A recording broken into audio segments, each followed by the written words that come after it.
Bon, mais c'est que là, ça commence à être vraiment pas mal.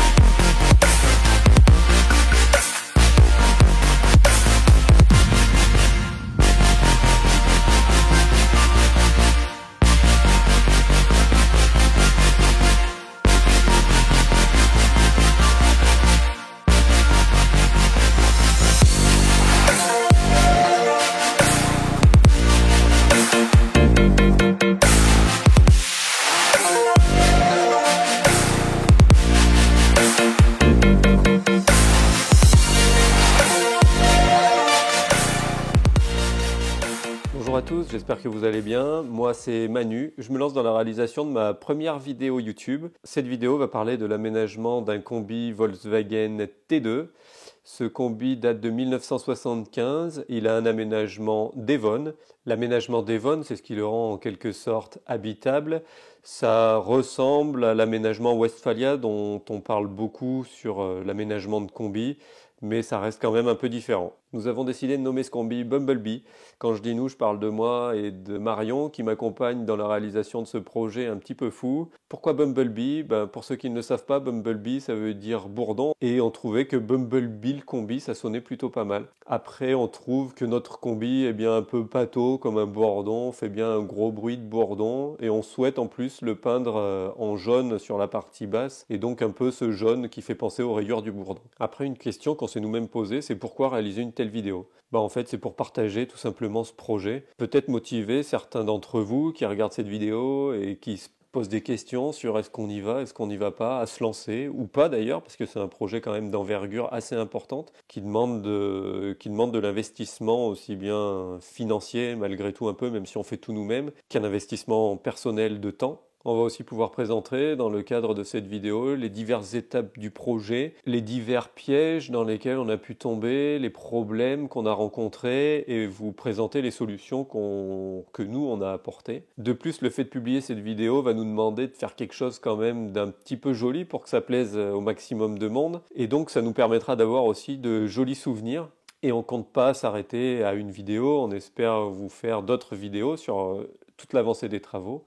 Et puis peut-être dans le futur, vous faire des vidéos d'utilisation de Bumblebee justement en voyage au travers les paysages français, les paysages européens et peut-être encore plus loin, qui sait. Un autre aspect qui participe au fait que je me lance dans la réalisation de cette vidéo, c'est que j'aime beaucoup faire des photos, j'aime depuis peu faire pas mal de vidéos et du coup ça m'a donné envie de partager et de réaliser ces belles images. Je vais maintenant vous présenter la star de cette vidéo qui n'est autre que Bumblebee le combi. Avant ça, je vais me mettre en tenue de chantier, on sera plus à l'aise pour travailler.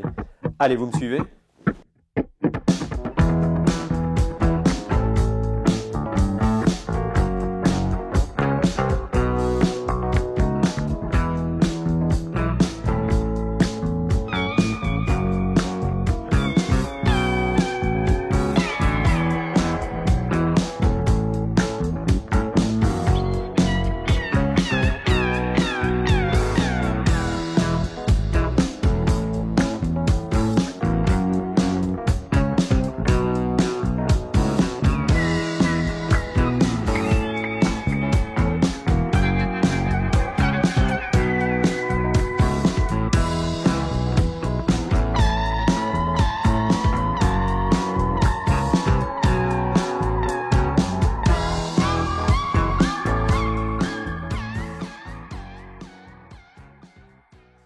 Donc nous voici dans la grange dans laquelle on est en train de restaurer Bumblebee le combi et dans laquelle on peut stocker un peu l'ensemble des outillages. On a beaucoup de chance d'avoir cet endroit pour faire ces travaux-là.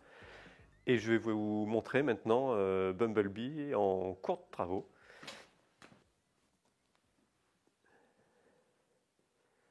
Donc voici Bumblebee. On est sur un Volkswagen Combi T2B. T2B, c'est un peu plus récent qu'un Volkswagen Combi T2A. On peut voir entre autres la différence sur la façade avant, sur la position des clignotants, qui sur un T2B se situe autour de la grille de ventilation, alors que sur un T2A, Les clignotants sont au niveau des feux. Donc le combi est équipé du moteur 1600 flat de chez Volkswagen, donc avec 4 cylindres à plat. Il est, comme je vous l'ai dit, aménagé de type Devon. Donc là, rien à voir avec l'aménagement que vous pouvez voir à l'intérieur, qui a été réalisé par moi-même. L'aménagement Devon, on peut voir la différence sur le toit ouvrant, qui contrairement au Westphalia s'ouvre de façon droite, je dirais, alors que le Westphalia s'ouvre plus à l'avant qu'à l'arrière. Voilà. Il y a aussi une différence sur les couchages. Le toit sur le Westphalia est plus grand et il permet d'avoir des couchages, je dirais, qui font l'intégralité de l'ouverture dans la largeur. Alors que sur le Devon, on a à l'origine des hamacs qui s'ouvrent de chaque côté, dans lesquels peuvent venir se coucher des enfants. Donc après, concernant les travaux, on en est à la finition de la carrosserie. Donc là, on voit, ça commence à quand même prendre un peu forme. Même si tout n'est pas parfait, c'est déjà sympa. Enfin, en tout cas, on trouve, pour nous qui ne sommes pas carrossiers, on trouve que c'est plutôt pas mal. Voilà, il reste encore un peu de ponçage sur certaines zones, la porte du capot moteur, entre autres. Les travaux qu'on a réalisés en tôlerie, c'est assez simple. En fait, on a changé toutes les parties basses sur tout le pourtour du combi, sauf sur la façade avant qui était plutôt propre. Donc quand je dis partie basse, c'est sur cet élément par exemple, le coin arrière gauche, comme sur le coin arrière droit d'ailleurs. On a changé, en gros on vient de ce niveau-là et tout le bas a été remplacé par une tôle rachetée à neuf. Idem sur l'aile arrière gauche comme l'aile arrière droite. Toute la partie basse a été remplacée. Sur cette tôle, la partie basse a aussi été remplacée, ainsi que les bas de caisse ont été changés sur le combi complet des deux côtés. Et quand je dis complet, c'est qu'en fait ils sont composés de 3 éléments, un élément extérieur, un élément intérieur et un élément central en fait. Les ailes avant ont été remplacées. À la fin de la vidéo, vous verrez sur les photos que les ailes étaient perforées de rouille là. Donc on les a remplacées complètes aussi, ainsi que les marchepieds. Le bas de la porte coulissante a été remplacé aussi, ainsi que tout le système de coulisses, les bas de caisse. Et j'ai remplacé 2 des supports de cric. Donc c'est là, pour ceux qui ne savent pas, c'est là qu'on enfile la barre du cric pour pouvoir lever le véhicule. J'ai aussi remplacé le bas des poteaux qui composent le combi en gros. Il y a le poteau A, le poteau B, le poteau C, etc. Je vous les dis peut-être pas dans l'ordre, mais voilà, le bas était aussi un peu fatigué. Donc il a fallu les remplacer, comme ceux qui sont à l'intérieur, là on les voit pas, mais derrière cette tôle moteur. La jupe arrière a été remplacée aussi.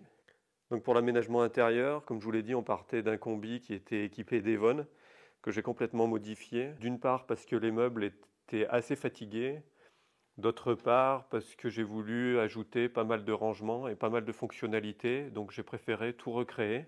Pour ça, j'ai déplacé la banquette qui est située au fond, côté conducteur, pour la ramener côté passager. Ça a permis de libérer tout le linéaire du fond. Et du coup de créer un meuble complet qui va de l'arrière du conducteur jusqu'au haillon. Ces meubles sont tous montés sur châssis métallique que j'ai créé et conçu en 3D sur informatique.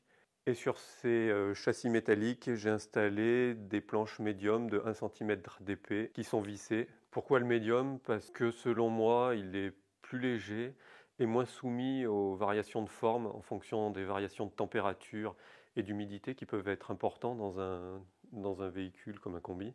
Je vous présenterai aussi plus en détail dans une prochaine vidéo l'ensemble de l'installation électrique qui est composée de batteries et de panneaux solaires que j'ai installés sur le toit, l'installation de gaz et l'installation d'eau avec le réservoir d'eau propre et les réservoirs d'eau sale.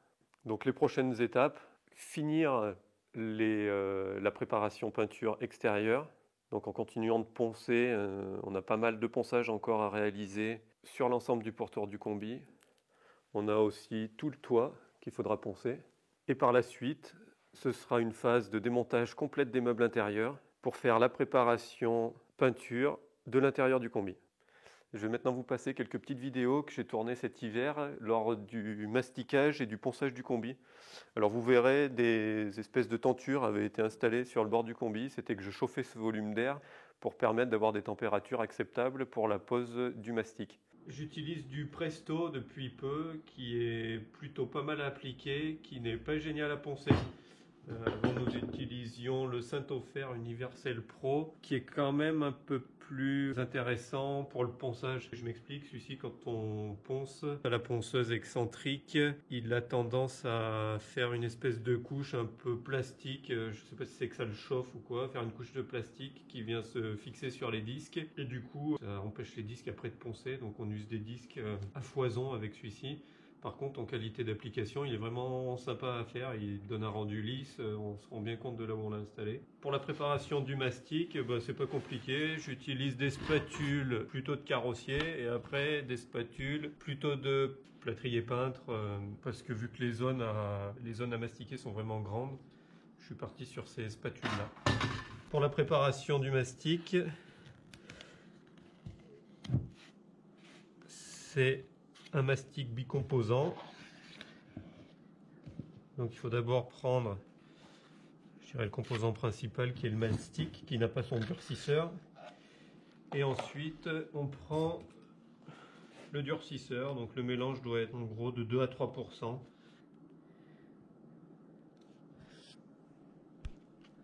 Voilà.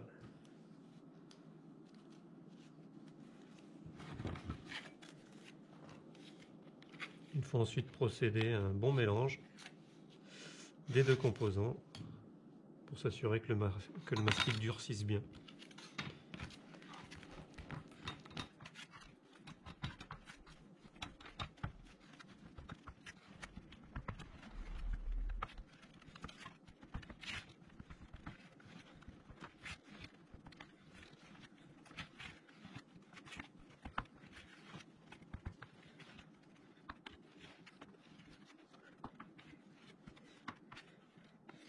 Voilà. Une fois le mastic bien mélangé, on se voit qu'il n'y a plus de traces de rose dans le mélange.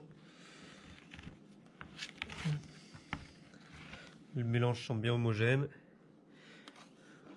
J'utilise principalement les grandes spatules pour essayer d'obtenir des surfaces les plus planes possibles.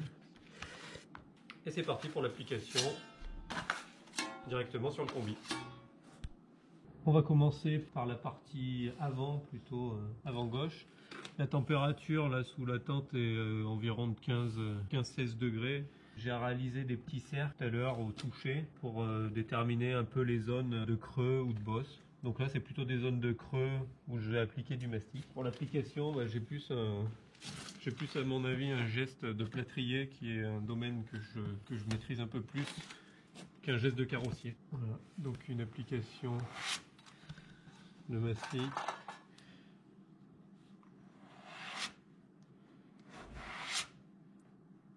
Dans un premier temps, on dépose du mastic. Dans un second temps, on récupère le mastic. Voilà. Là, je suis sur une phase où j'en mets plus trop parce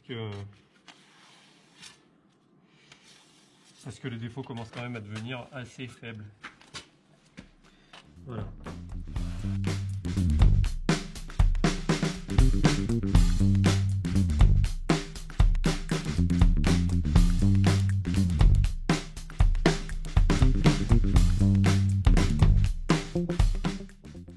Donc pas évident non plus avec les trous qui sont percés. Là, le trou rond, c'est pour l'évacuation des cheminées du chauffage.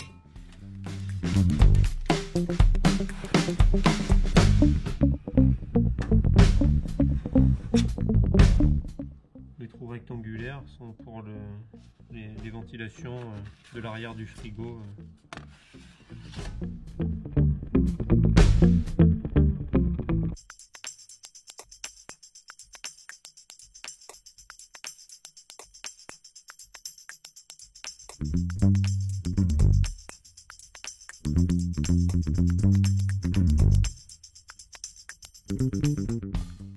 Je viens de finir le côté conducteur et j'ai passé une première passe côté passager.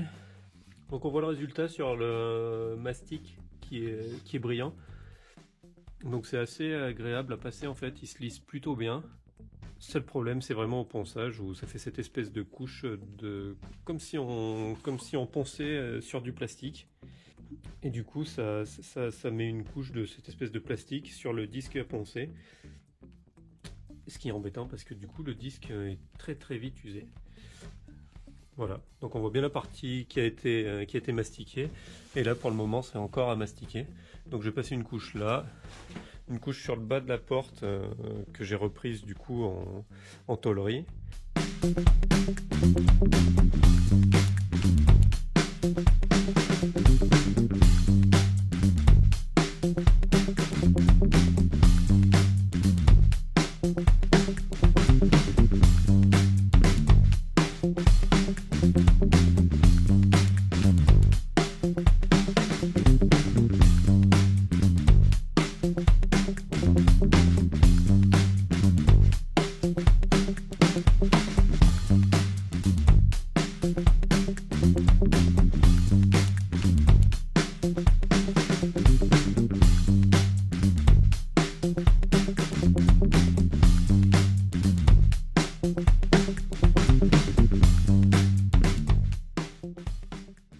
Après la phase de masticage, je vais vous parler d'une autre phase qui est au moins tout aussi importante, c'est la phase de ponçage. Pourquoi elle est vraiment importante et il faut la faire vraiment avec minutie? C'est parce que c'est cette phase qui va vous permettre d'obtenir l'état de surface que vous désirez pour qu'après la peinture soit vraiment nickel. Pour réaliser le ponçage, on a le choix entre plusieurs outils. Moi j'ai principalement utilisé une ponceuse excentrique avec des disques de différents grains. Donc là, il y a un disque de grain 180 qui est monté dessus. C'est déjà pour faire des ponçages de finition assez avancés.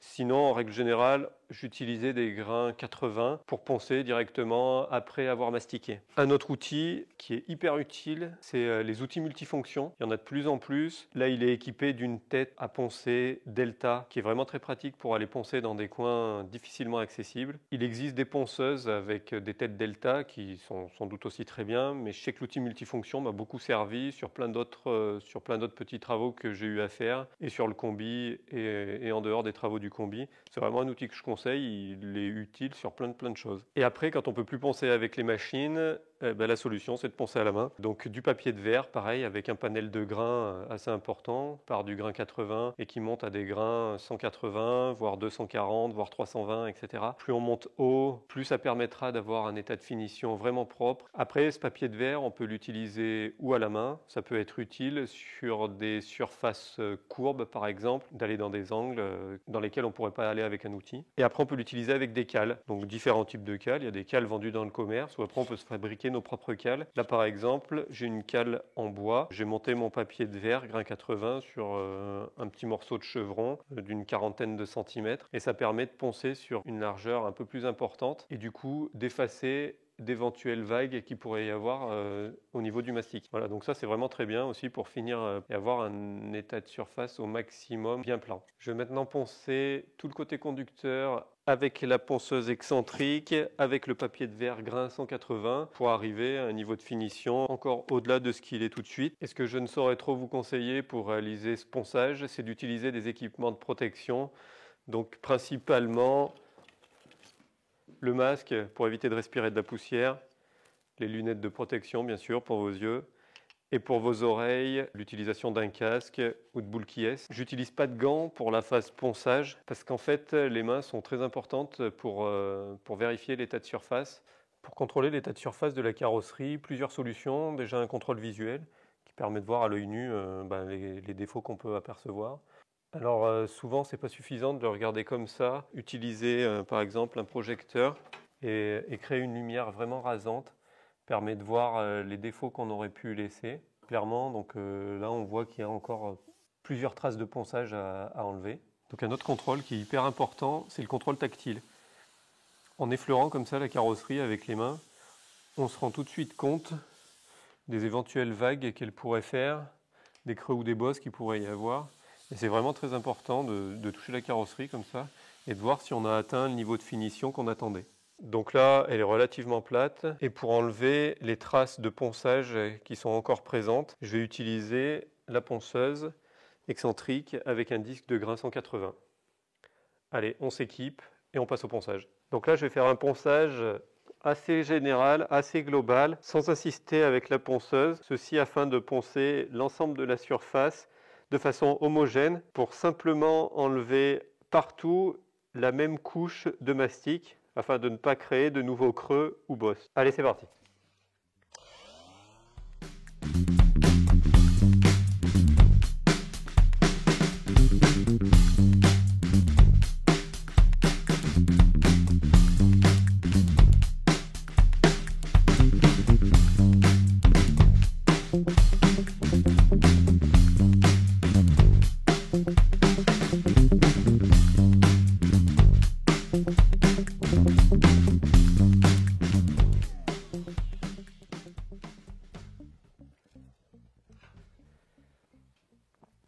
Donc voilà, j'ai un peu avancé sur mon ponçage au grain 180. Après chaque phase de ponçage, revérification et à la main et au phare. On voit que les traces de ponçage se sont bien estompées, mais qu'il en reste encore quelques-unes. Donc il va falloir recommencer jusqu'à la disparition complète des traces de ponçage.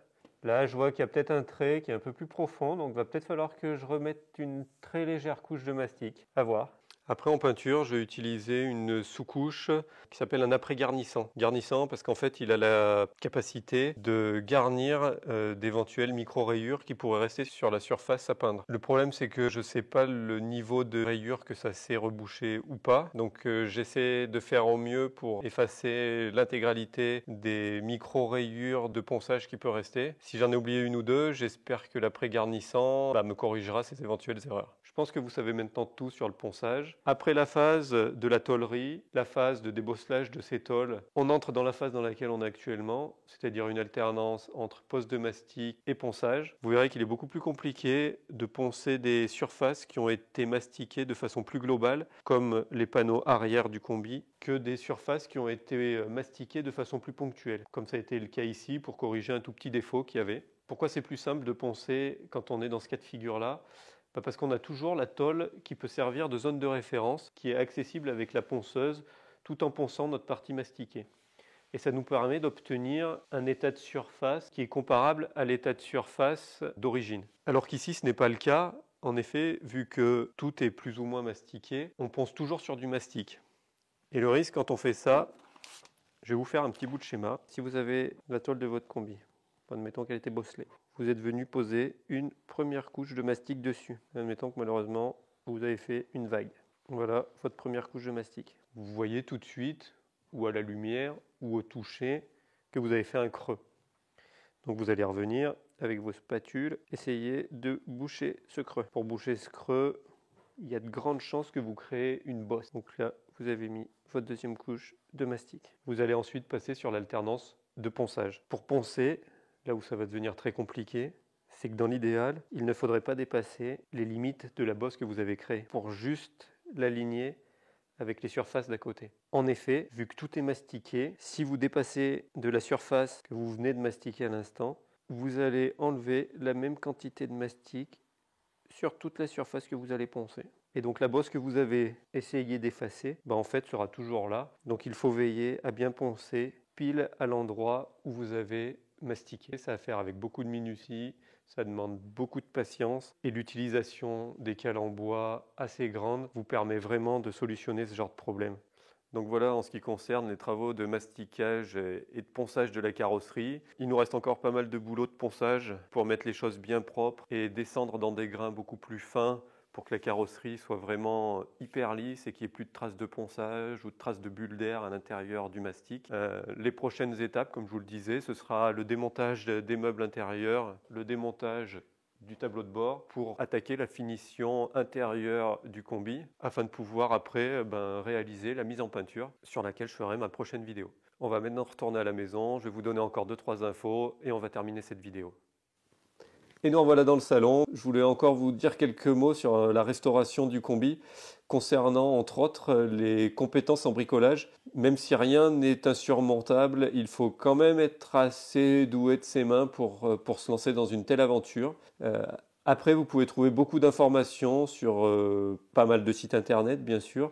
Et je vous conseille aussi un bouquin qui s'appelle « Restaurer votre combi Volkswagen ». C'est vraiment bien fait, c'est très très illustré. Vous allez trouver normalement toutes les réponses aux questions que vous pouvez vous poser quand vous êtes face à la carrosserie, face à des réparations mécaniques, etc. Et au-delà des informations que vous pourrez trouver dans le bouquin et sur les sites internet, il va vous falloir aussi un gros panel d'outillage. C'est assez important parce qu'on a besoin de plein de choses pour restaurer un combi. Ça va du travail du bois au travail du métal quand on veut restaurer la carrosserie. Et un des postes de dépenses assez importants dans l'outillage, ça va être l'achat d'un poste à souder MIG avec un apport de gaz extérieur, avec un apport d'argon qui permet de faire de la soudure très propre et sans corrosion, sans que la corrosion puisse être emprisonnée à l'intérieur. Et c'est vraiment très important d'avoir ça. Je vais maintenant vous présenter quelques photos vous montrant l'avancement du chantier depuis l'arrivée de Bumblebee chez nous jusqu'à son état actuel. L'objectif étant bien sûr qu'on arrive à quelque chose comme ça, mais en grandeur réelle et puis d'une couleur un peu différente. J'ai aussi créé un site internet sur lequel vous pourrez voir l'ensemble des photos que j'ai réalisées tout au long des travaux de Bumblebee. Je vous mets le lien dans la description.